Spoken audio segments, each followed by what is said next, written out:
4.3 question number 1कडे आपण जाऊया. मागच्या अभ्यासामध्ये आपण एक जादाचं गणित बघितलं एक्स्ट्राचं. आता प्रत्यक्षात गणिताला सुरुवात करूया. बघा त्यांनी दिले इफ a/b = 7/3 देन फाइंड. तर अशा 4 गणितं त्यांनी आपल्याला सांगितले सोडवायला. आता इथे प्लस मायनस दिसते म्हणजे कॉम्पोनेंडो डिव्हिडेंडोच आहे, योगवियोगच क्रिया आहे. पण योगवियोग क्रिया जर मी नेहमी आपल्याला माहिती इकडनं सुरुवात करायची. समजा मी पहिला भाग सुरुवात केला तर नेहमी सुरुवात a/b = 7/3 इकडनं सुरुवात होणार आहे. ठीक आहे. पण मी इथे कॉम्पोनेंडो डिव्हिडेंडो जे दिसतं आहे इथे पण कॉम्पोनेंडो डिव्हिडेंडो दिसतो आहे. ठीक आहे. हे एवढंच आहे. ठीक आहे. इथे मायनस आहे म्हणजे इथे फक्त डिव्हिडेंडो दिसतो आहे. म्हणजे इथे ज्या काही क्रिया दिसत आहेत त्या शेवटी करायच्या आहेत. पण त्याच्या अगोदर तुम्हाला काय करायचं आहे तर हा म्हणतो आहे की आमचं कॉम्पोनेंडो डिव्हिडेंडो करा. पण ए काय म्हणतो मला 5 हवेत आणि बी म्हणतो आहे मला 3 हवं आहे. नंतर आमचं कॉम्पोनेंडो डिव्हिडेंडो करा, योगवियोग नंतर करा. पण एला 5 हवा आहे आणि बीला 3 हवा आहे. मग याला 5 आणि याला 3 हवा आहे म्हणजे इकडे 5/3 गुणू. का 5/3 कळालं का? एला 5 हवा आहे आणि बीला 3 हवा आहे. मग इथे 5 इथे 3 म्हणजे 5/3. मग इकडे 5/3 म्हणजे इकडे सुद्धा 5/3 आपण गुणणार आहोत. मग इथे वाक्य लिहिणार आहोत आपण multiplying both the sides by 5/3. ठीक आहे. मराठीत लिहायचं समीकरणाच्या दोन्ही बाजूस 5/3 गुणू. ठीक आहे. मग 5/3 गुणलं तर कसं दिसेल बघा इकडे 5/3 गुणिले a/b बरोबर 7/3 गुणिले 5/3. इकडे सुद्धा आपण 5/3 गुणलं आहे आणि इकडे सुद्धा 5/3 गुणलं आहे. मग गुणिलेचा अर्थ काय? सरळ गुणाकार म्हणजे 5a आणि खाली 3b. आणि इकडे पण गुणिले म्हणजे सरळ गुणाकार आणि हा तिरकस भागाकार. पण असा काही भाग जात नाही, तिरकसही भाग जात नाही म्हणून 7×5 = 35 आणि खाली 3 त्रिक 9. ठीक आहे. आता मी गणिताला विचारतोय की कॉम्पोनेंडो डिव्हिडेंडोला काय हवं होतं आधी? 5 हवा होता तो मिळाला. 3b पाहिजे होता तोही मिळाला. म्हणजे आता आपल्याला कॉम्पोनेंडो डिव्हिडेंडो करायला हरकत नाही. मग इथे वाक्य लिहिणार आहोत आपण बाय कॉम्पोनेंडो डिव्हिडेंडो किंवा योगवियोग क्रिया करून किंवा क्रियेने काय सांगतं तर दोघांची वरती बेरीज आणि खाली वजाबाकी. म्हणजे कसं दिसेल बघा 5a + 3b upon 5a - 3b = 35 + 9 upon 35 - 9. पुन्हा as it is 5a + 3b componendo dividendo म्हणजे एकदा दोघांची वरती बेरीज आणि खालीच्या दोघांची वजाबाकी. मग तसं इकडे पण एकदा दोघांची बेरीज आणि एकदा वजाबाकी. परत 5a + 3b upon 5a - 3b यांची बेरीज केली 44 आणि वजाबाकी केली 26. ठीक आहे. आता जर भाग जात असेल तर द्यायचा, तर 2ने भाग जातो आहे म्हणून मग खाली 5a + 3b upon 5a - 3b बरोबर 2ने भागलं 22 आलं आणि खाली 26ला 2ने भागलं 13 आलं. That is the first answer. ठीक आहे. आता दुसरा भाग त्याने आपल्याला विचारलेला आहे बघा. या ठिकाणी 2a² + 3b² आणि 2a² - 3b². पण तत्पूर्वी तुम्हाला चौथं गणित सहज सोडता येईल. 7a + 9b आणि 7a - 9b म्हणजे याचप्रमाणे a/b = 7/3. एला 7 हवा आहे आणि बीला 9 हवं आहे म्हणजे इकडे 7ने गुणणार आणि खाली 9ने गुणणार म्हणजे इकडे पण 7 आणि 9ने गुणणार. 7×9 = 63 आणि 9 त्रिक 27 आणि मग कॉम्पोनेंडो डिव्हिडेंड या प्रकारे म्हणजे पहिल्यानंतर तुम्ही चौथं सोडून पहा. ठीक आहे. त्यानंतर मी आता दुसऱ्याकडे जातो आहे. पण दुसरं सोडवताना मी आधी सांगितलं तुम्हाला की सुरुवात नेहमी a/b = 7/3 पासनं. ठीक आहे. आता मी कॉम्पोनेंडो डिव्हिडेंडो करू शकतो पण मला आधी ए काय म्हणतो आहे मला आधी 2 गोष्टी करा मग कॉम्पोनेंडो. ए आणि बी काय म्हणतात आम्हाला स्क्वेअर हवा. ए म्हणतो स्क्वेअर हवा, बी म्हणतो स्क्वेअर हवा. म्हणजे स्क्वेअर 3 कामं करायचे. पहिलं स्क्वेअर करणार आहोत आपण. दुसरं काम ए म्हणतो मला 2 पाहिजे, बी म्हणतो मला 3 पाहिजे. म्हणजे थोडक्यात इथे 2 पाहिजे खाली 3 पाहिजे.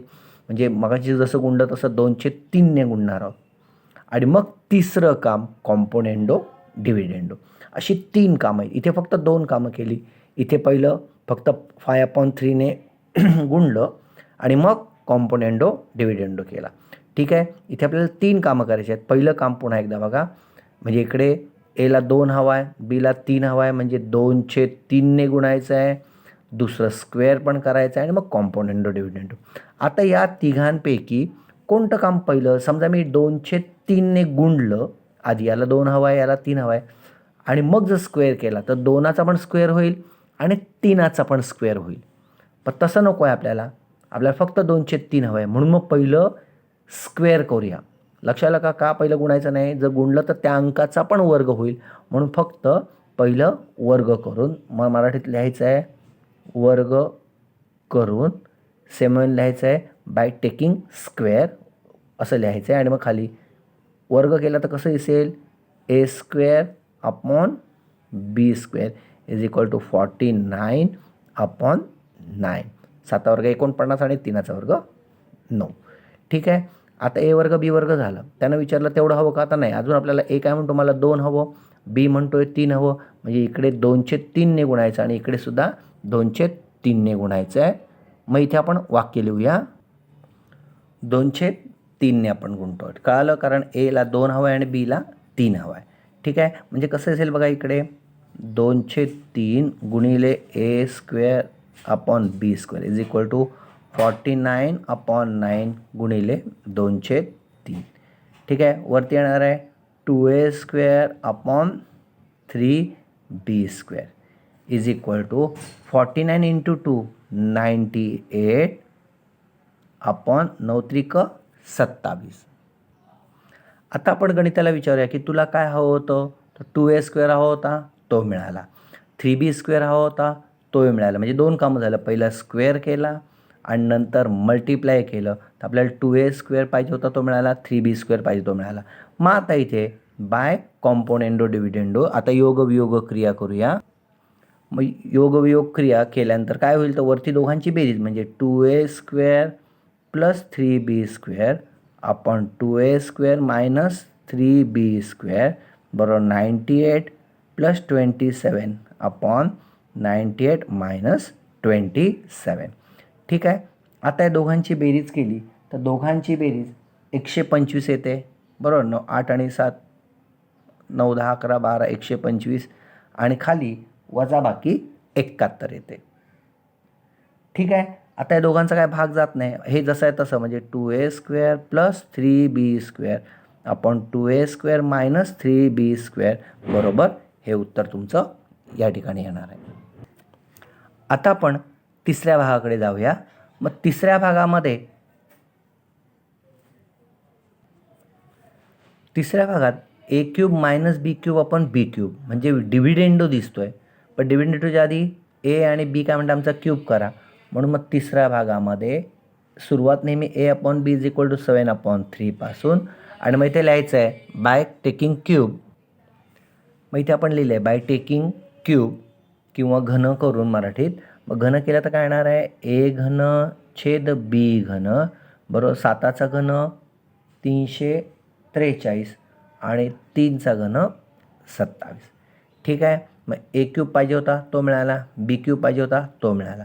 आता फक्त तो वरती वजा करायचा आहे, म्हणजे बाय डिव्हिडेंडो. मग इथे वाक्य लिहायचं आहे, मग वियोग क्रिया करून असं वाक्य लिहिलं आहे. मग खाली काय येणार आहे? ए क्यूब मायनस बी क्यूब. वियोग क्रिया म्हणजे काय?